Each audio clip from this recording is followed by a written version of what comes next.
Bienvenue sur l'Oasis des rêves, où les récits mythologiques prennent vie et illuminent nos cœurs. Aujourd'hui, plongeons dans l'histoire d'Hestia, la déesse du foyer et du chez-soi. C'est une histoire de paix, de force intérieure et de sagesse. Installez-vous confortablement, laissez-vous envelopper par la chaleur de son histoire et découvrons ensemble la puissance tranquille d'Hestia. Dans le sanctuaire paisible de sa chambre sur le mont Olympe, Hestia, l'aînée des dieux, savourait un moment de solitude bien mérité.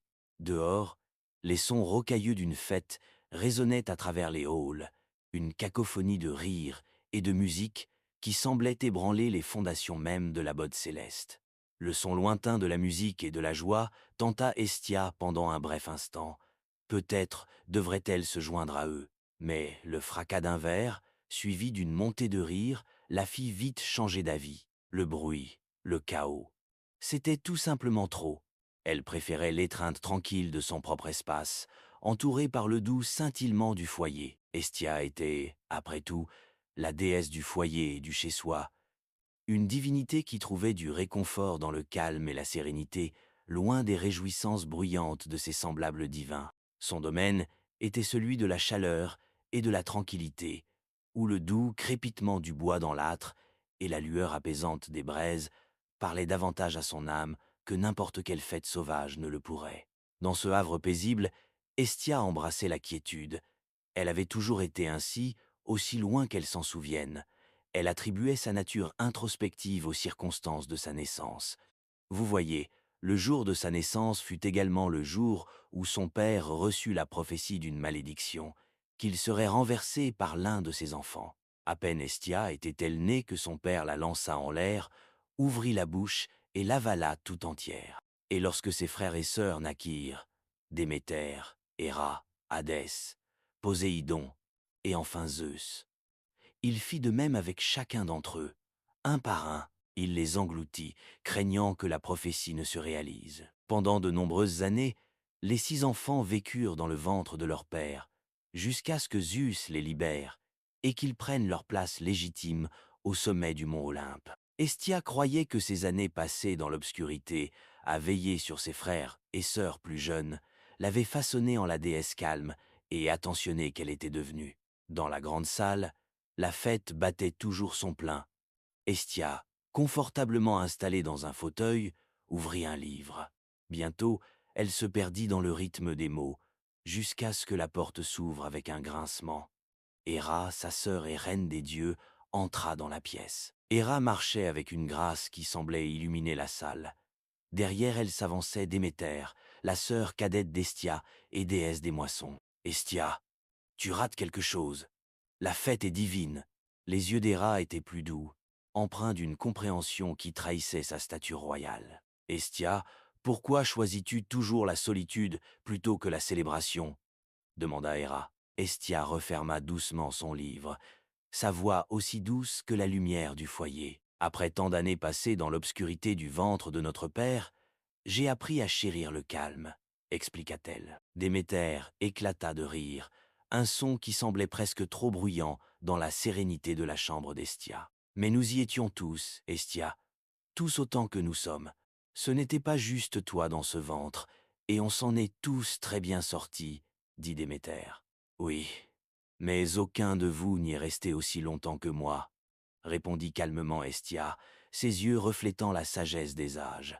En tant qu'aîné, j'ai passé le plus de temps dans cette ombre. Cela m'a appris la valeur de la paix d'un cœur tranquille. Déméter haussa les épaules. Eh bien, si jamais tu changes d'avis, la fête t'attend. Dans un tourbillon de sa robe vibrante, elle quitta la pièce, son rire résonnant dans le couloir. Héra resta un moment, son regard empreint d'une douce inquiétude. « Ne te sens-tu jamais seule, Hestia ?» Hestia sourit, un sourire doux et serein, un simple arc sur ses lèvres. « Je ne suis jamais seule. J'ai la chaleur du foyer et la compagnie de mes pensées. La solitude est une amie, pas une ennemie. » Héra hocha la tête, une expression mêlant admiration et inquiétude sur son visage. « Tu es plus forte que la plupart ne le réalisent, ma sœur. » Avec un geste gracieux, elle quitta la pièce, laissant Hestia retrouver sa solitude chérie. À nouveau seule, Hestia fixa les flammes de son foyer. Son esprit vagabonda vers l'aube à venir, vers l'annonce qu'elle avait longuement contemplée. Le moment était venu, réalisa-t-elle, de faire entendre sa voix, de partager sa vérité. Le feu crépita en guise d'approbation. Demain, elle révélerait sa décision, une décision qui résonnerait à travers les salles de l'Olympe et au-delà. Hestia se réveilla alors que les premiers rayons de l'aube illuminaient le mont Olympe, peignant le ciel de teintes d'or et de rose. La tranquillité du matin contrastait fortement avec les vestiges des festivités de la veille. Elle commença sa journée comme elle le faisait souvent, en restaurant l'ordre après la fête. Glissant doucement à travers les salles sacrées de l'Olympe, les mains délicates d'Hestia ramassaient les vestiges épars des festivités de la nuit. Son chemin était jalonné de verres de vin oubliés et de vêtements éparpillés, chacun témoignant, par ses couleurs et son abandon, de l'insouciance des dieux. Elle se mouvait avec une grâce silencieuse, son geste presque révérencieux, lorsqu'elle redressait chaque verre ou pliait chaque vêtement laissé derrière. En approchant de la grande salle, l'ampleur des célébrations de la veille devint évidente. La grandeur de la salle, habituellement un symbole de majesté céleste, était maintenant voilée par les traces du chaos. Les sols en marbre immaculé, marqués par les empreintes des dieux d'encens, portaient les cicatrices d'une nuit d'exubérance divine. Les murs, qui avaient résonné des rires et de la musique à travers les âges, étaient désormais témoins d'une nuit de jubilation sans égale. La grande salle, avec ses hauts plafonds et ses colonnes imposantes, était jonchée de vestiges du festin. Les tables étaient renversées, certaines encore chargées des restes de banquets d'ambroisie et de boissons nectariennes. Les bannières et guirlandes pendaient mollement, leur magie s'évanouissant avec l'aube naissante. Au centre de la salle, le foyer, le domaine sacré d'Hestia, restait intact et serein, en contraste frappant avec le désordre qui l'entourait. Sa flamme constante brûlait calmement, offrant un hommage silencieux à sa déesse. Alors qu'Hestia rangeait la grande salle, son attention fut attirée par un bruit rythmé et singulier. Cela ressemblait à des ronflements. Intriguée, elle suivit le son. Les ronflements devinrent plus forts, ponctués de temps à autre par de délicats bâillements, presque musicaux en comparaison. S'approchant de l'une des longues tables drapées d'un tissu bleu comme la mer, Hestia remarqua une scène curieuse. La nappe bougeait doucement, un signe révélateur de vie en dessous. Elle tendit la main, souleva délicatement le bord et jeta un coup d'œil en dessous. Là, dans un enchevêtrement de membres et de draps lâchement enroulés, se trouvait Poséidon, dieu de la mer et l'un des frères d'Hestia. Autour de lui, plusieurs nymphes dormaient, leurs formes recroquevillées, leurs visages paisibles. La vue de son frère plongé dans un sommeil profond avec ses magnifiques créatures arracha un sourire complice aux lèvres d'Hestia. Alors qu'elle observait, Poséidon bougea légèrement, ses yeux papillonnant à la lumière tamisée de l'aube qui filtrait dans la salle. Apercevant Hestia, il marmonna d'une voix endormie. « Tu as raté toute une fête, Hestia. » D'un doux hochement de tête, et avec un sourire toujours présent sur ses lèvres, elle répondit calmement « Je ne crois pas avoir manqué quoi que ce soit qui puisse me rendre heureuse. » Sa voix était un rappel discret de son choix, un chemin si différent de ceux empruntés par ses frères et sœurs, mais parfait à sa manière. Hestia baissa doucement la nappe, laissant Poséidon à ses rêves. Alors qu'elle se redressait, le bruit de pas fermes et autoritaires résonna dans la grande salle. Zeus, roi des dieux, et le plus jeune frère d'Hestia, fit son entrée. Sa présence était semblable à une tempête puissante et impossible à ignorer. Il parcourut du regard les vestiges de la nuit, une étincelle d'amusement brillant dans ses yeux, avant que son attention ne se porte sur Hestia. « Ah, Hestia, toujours la plus diligente, » dit Zeus d'un ton chaleureux et fraternel. « Nous sommes bénis de t'avoir pour restaurer l'ordre après nos festivités déchaînées. » Hestia offrit un hochement de tête respectueux, les coins de ses lèvres se courbant en un petit sourire serein. « Merci, Zeus. Mais il y a quelque chose dont je dois te parler, et cela ne peut plus attendre. » Le sourcil de Zeus se haussa, une lueur de curiosité illuminant son regard. « Bien sûr, Hestia. Qu'est-ce qui te préoccupe ? C'est un sujet que je souhaite annoncer à tous, » déclara Hestia, sa voix calme mais résolue. Comprenant la gravité de ses paroles, Zeus se retourna et appela « Hermès !» En un éclair, Hermès, le dieu messager aux pieds ailés apparut. Son visage jeune et lumineux trahissait une curiosité vive, sentant la rare solennité de l'instant. Fait passer le mot. Hestia a une annonce à faire, une qui nécessite l'attention de tous sur l'Olympe, ordonna Zeus. D'un hochement de tête rapide et avec un sourire espiègle, Hermès disparut, sa vitesse n'étant qu'un flou, alors qu'il partait exécuter la demande de Zeus. Tandis qu'Hermès filait, la salle commença à bruire d'anticipation. Il était rare qu'Hestia, la déesse calme et contemplative, convoque une telle assemblée. Les murmures et les spéculations tourbillonnaient parmi les dieux comme des feuilles emportées par une tempête. Que pouvait donc bien avoir à déclarer Hestia, l'incarnation du foyer et du chez-soi, pour que cela justifie une telle urgence? Hestia restait immobile au milieu de l'agitation croissante, sa force intérieure en contraste frappant avec la frénésie des conjectures. Sa décision, mûrie dans les profondeurs de son âme, était prête à être dévoilée, marquant le début d'un nouveau chapitre dans la tapisserie de l'Olympe. Bientôt, la grande salle fut remplie.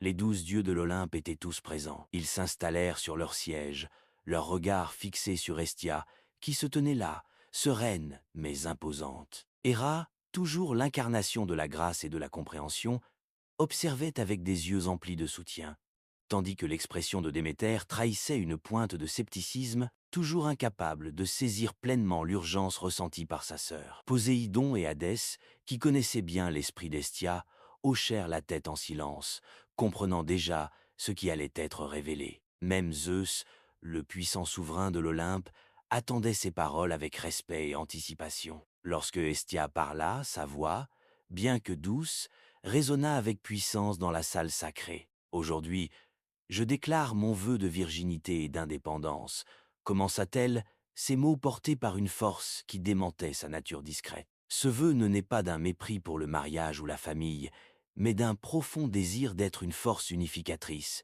une flamme constante qui lie les foyers et les cœurs, divins comme mortels. Sa déclaration fut accueillie par un mélange de surprise, d'admiration et, pour certains, de confusion. Héra s'approcha d'Hestia, ses yeux emplis d'une nouvelle compréhension. « Ma sœur !» L'ironie de célébrer le vœu de solitude et de paix d'Hestia par une fête bruyante n'échappa à personne. Mais l'attrait d'une autre festivité était trop tentant pour y résister. Au milieu de l'agitation croissante, Hestia restait debout, un doux sourire aux lèvres, ses yeux pétillants d'amusement. Elle appréciait le geste, même si la forme qu'il prenait contrastait humoristiquement avec la nature de son vœu.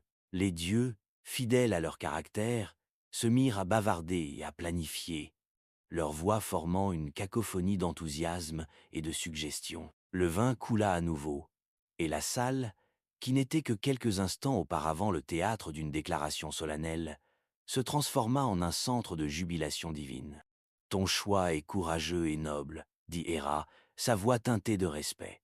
Déméter, bien que toujours quelque peu perplexe, esquissa un sourire d'admiration réticente.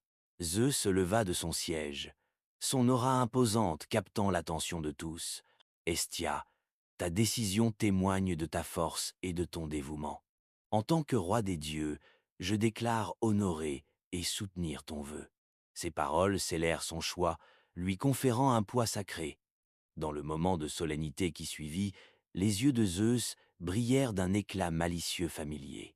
S'éclaircissant la gorge, un large sourire illumina son visage. Et quelle meilleure manière d'honorer un tel vœu profond qu'avec une célébration, annonça-t-il d'une voix retentissante qui résonna dans toute la salle. Les dieux, toujours avides de plaisir et de festivité, éclatèrent en un choueur de rire et de vivat. Hestia observa la scène se dérouler, son cœur empli d'une paix calme et inébranlable. Le contraste entre son chemin et celui de ses pairs était frappant, mais il y avait une beauté dans cette diversité, dans la tapisserie de personnages et de choix qui composaient le panthéon de l'Olympe. Alors que les préparatifs de la fête débutaient, la présence d'Hestia restait une force apaisante, rappelant l'équilibre entre la célébration et la tranquillité, entre la joie bruyante des dieux et la flamme sereine du foyer qu'elle gardait si précieusement. La fête nouvellement convoquée sur le mont Olympe battait son plein, un tourbillon de rire, de musique et de danse. Au milieu de ce spectacle de célébration divine, se tenait Dionysos, le dieu du vin et de la fête, sa présence éclatante comme un phare de joie, sans retenue. Son rire résonnait, se mêlant au tintement des vers et au rythme des lyres et des tambours. Dionysos, avec son esprit insouciant et son charisme contagieux, était devenu une figure familière, bien qu'officieuse, des festins olympiens. Son arrivée marquait toujours un sursaut d'énergie, un passage vers des festivités plus folles et plus joyeuses. Bien qu'il ne fût pas un dieu olympien de titre, son influence était indéniable. Sa capacité à enchanter et ravir les dieux témoignait de son pouvoir unique. Tandis que Dionysos se déplaçait parmi la foule, les dieux étaient attirés vers lui comme des papillons de nuit autour d'une flamme. Son verre semblait ne jamais se vider, le vin qu'il contenait étant aussi envoûtant que le dieu qui l'offrait. À chaque gorgée, les divinités s'abandonnaient à l'euphorie, leurs soucis divins fondant face à la vivacité de Dionysos. Dans un moment de gaieté à son apogée, Dionysos éleva la voix au-dessus du tumulte, ses paroles claires et audacieuses. « Mes chers dieux, combien je désire être l'un des vôtres, me tenir officiellement parmi les vénérés olympiens, déclara Dionysos. » Cette déclaration audacieuse et inattendue fit onduler un frisson dans l'assemblée, suscitant un mélange de réactions. Certains dieux, emportés par l'esprit de la fête, acclamaient l'idée, leur voix formant un choeur d'encouragement. Mais d'autres, comme Héra et Zeus, échangèrent des regards empreints de la complexité d'une telle proposition. Le conseil des Olympiens est limité à 12, rappela Zeus à l'assemblée, sa voix résonnant avec le poids de la tradition et de l'ordre. Au milieu du tourbillon de célébration, Hestia se tenait à l'écart, sa silhouette formant une présence silencieuse et observatrice. Ses yeux suivaient Dionysos avec un regard réfléchi. Le son des rires, le doux arôme du vin, la chaleur des corps dansant autour d'elle, tout cela semblait lointain, comme si elle n'était qu'une spectatrice d'un monde auquel elle n'appartenait qu'en partie. Les pensées d'Hestia dérivèrent vers son fort intérieur, alors qu'elle réfléchissait à sa place parmi les dieux, à son rôle de gardienne du foyer. Bien qu'elle occupât une position de respect et de grande importance, sa nature la laissait souvent en marge de ces somptueuses réunions. « Ma place parmi les 12 Olympiens est-elle essentielle à ma mission ?» se demanda-t-elle silencieusement, son cœur cherchant une réponse dans les espaces calmes de son âme. Tandis que Dionysos continuait à animer la fête, son rire résonnant comme une mélodie de liberté, la réflexion d'Hestia s'approfondit. Elle envisagea la possibilité de se retirer, d'offrir à Dionysos, avec sa soif de vie et son désir d'appartenance, une place parmi les Olympiens. Peut-être que mon essence, ma véritable vocation, se trouve au-delà de ces halls sacrés, murmura Hestia pour elle-même. Tandis que les festivités sur le mont Olympe battaient leur plein, une nouvelle figure fit son entrée, ajoutant une saveur singulièrement différente aux affaires de la soirée. Priape, le dieu de la fertilité, connu pour son comportement audacieux et son obsession des plaisirs charnels, arriva avec son assurance habituelle. Sa présence était impossible à ignorer, un mélange d'audace et de virilité assumée. Passant son regard sur la scène avec un intérêt certain, Priape s'approcha d'un des dieux mineurs. Un sourire joueur, mais rusé, se dessina sur ses lèvres. « Quelle est l'occasion de cette grande célébration ?» demanda-t-il, sa voix teintée de curiosité et d'une pointe de malice. Le dieu mineur, légèrement pris au dépourvu par l'apparition soudaine de Priape, répondit « C'est en l'honneur du récent vœu de chasteté et d'indépendance d'Hestia. Elle a choisi une vie de solitude plutôt que le mariage et la romance. » Les sourcils de Priape se levèrent de surprise, son sourire s'élargissant. « Hestia ? Voilà qui est surprenant, » s'exclama-t-il. Puis, avec un rire, il ajouta « Quel gâchis pour une si jolie femme ! Mais je parie que je peux la faire changer d'avis. Aucune femme ne peut résister au charme de Priape. Comment pourrait-elle nier le dieu de la fertilité et de la masculinité ?» Ces mots, bien qu'énoncés sur le ton de la plaisanterie, portaient sa confiance caractéristique, une croyance en son allure irrésistible qui flirtait souvent avec le ridicule.